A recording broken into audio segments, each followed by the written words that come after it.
call the two different patterns throwers and punchers. So in my opinion, both of these patterns can be used, and both of them can be used at a high level. We see really good hitters using both. First of all, let's talk about the throwers. So when I talk about throwers, one of the first guys I think about is Albert Pujols. So a throwing action, and when I'm talking about throwing and punchers, I'm really talking about the action of the rear arm. When you see Pujols creating his barrel turn behind him, the back arm is working this way.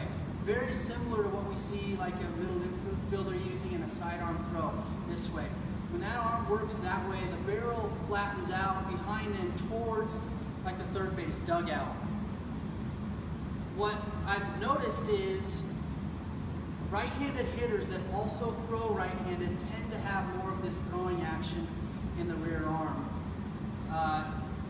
Whereas punchers, I've noticed, it tends to be cross-handed hitters. So guys that hit left-handed maybe and throw right-handed.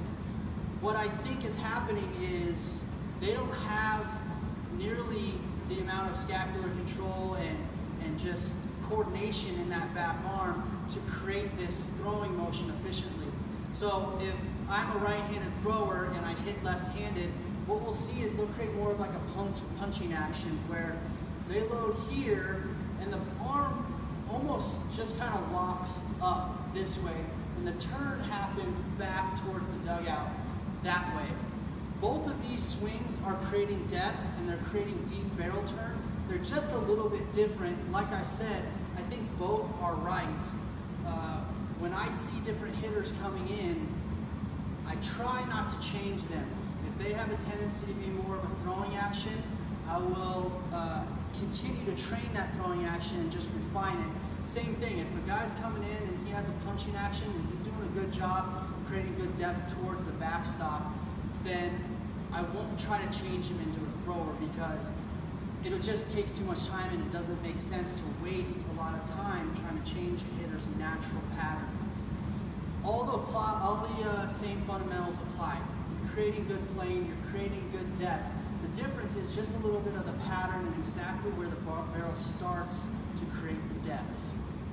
So in addition to the different direction of the depth that's created by the two patterns, I also want to talk about how this also affects the plane. We'll talk about two different types of plane. The first type of plane is more of a merry-go-round plane, and then there's also guys that tend to be more of a Ferris wheel plane.